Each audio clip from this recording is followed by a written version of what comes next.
Bonjour à toutes et à tous, je suis très enthousiaste à l'idée de vous présenter la démarche scientifique que nous avons initiée il y a 2 ans désormais. Nous œuvrons pour une alimentation plus saine et plus simple que nous souhaitons partout et pour tous. Je pense que vous avez dû en entendre parler dans les médias. Le sujet de la transformation en alimentation est devenu un impératif de santé publique puisqu'en février 2018 est apparu au Haut Conseil de la santé publique une recommandation de diminution de 20% de la consommation des aliments ultra transformés pour les Français. Cette recommandation a été reprise en février 2019 dans le PNNS qui recommande une diminution de la consommation de ces aliments ultra transformés. Pourquoi on a un faisceau de preuves assez large sur cette question?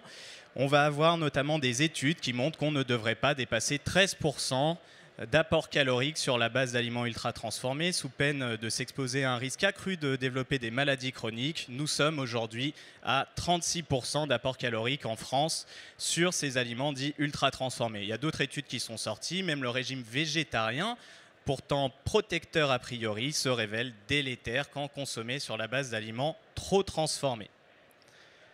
SIGA travaille avec l'industrie agroalimentaire pour amener une offre au potentiel santé améliorée à nos chers concitoyens et à leurs clients consommateurs. Donc nous prenons les aliments, informations légales, nous allons les évaluer, produire des analyses en fonction des ingrédients qui les composent, du niveau de transformation qu'ont subi ces ingrédients. Est-ce que c'est du sucre naturellement présent, ajouté, évaporé, raffiné, hydrolysé?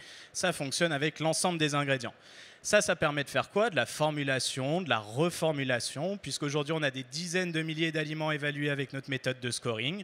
On peut faire du positionnement sur le marché pour faire valoir les bonnes politiques qualité menées vis-à-vis des clients, distributeurs et consommateurs. Voici des exemples de la classification appliquée et ce à quoi elle sert. Si je prends cette unité de besoin, les riz au lait, je vais réussir par la transformation à distinguer à gauche de l'écran une recette qui va être plus authentique avec simplement lait, crème, riz, sucre, gousse de vanille que je vais donc distinguer de son équivalent avec colorant, épaississant, sirop de glucose, texturant, etc. qui sont tous des marqueurs d'ultra transformation. Nous observerons ici que la simple lecture nutritionnelle sur cette unité de besoin n'a pas permis de distinguer cette recette qui, au vu de sa liste d'ingrédients, est plus qualitative et possède un potentiel santé plus élevé. J'ai un second exemple, celui des soupes, où encore une fois, à gauche, je vais réussir à distinguer une soupe avec des ingrédients dont le potentiel santé n'a pas été altéré, légumes, sel, poivre, huile extra vierge, que je vais réussir à distinguer de ces équivalents que je vous défie de cuisiner chez vous avec texturants, arômes, graisses raffinées, etc. Nous observerons ici qu'encore une fois, la simple lecture nutritionnelle n'a pas permis de distinguer les articles au potentiel santé amélioré et en tout cas n'a pas réussi à discriminer les ultra transformés.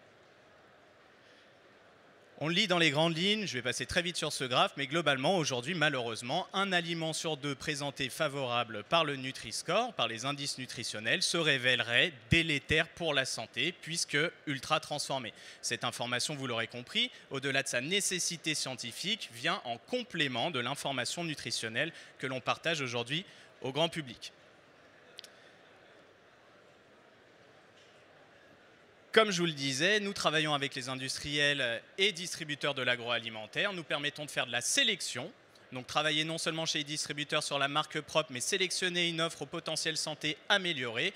Tous les industriels ici présents peuvent soumettre gratuitement des articles sur notre plateforme. Nous nous engageons à présenter les notes qui sont supérieurs aux médianes observés chez nos partenaires pour les pousser vis-à-vis des acheteurs et catégories managers. Nous travaillons aussi avec les industriels puisqu'on est en mesure de les aider à orienter les politiques R&D et en tout cas de promouvoir ces politiques qualité vis-à-vis encore une fois des distributeurs mais aussi des consommateurs. Ce sujet va continuer à prendre de l'ampleur. Je vous invite à nous suivre sur les réseaux sociaux et en tout cas à venir découvrir nos outils, services et même des jeux ludiques sur la transformation dans la Figital Room et au stand G43. Je vous souhaite à toutes et à tous une excellente journée.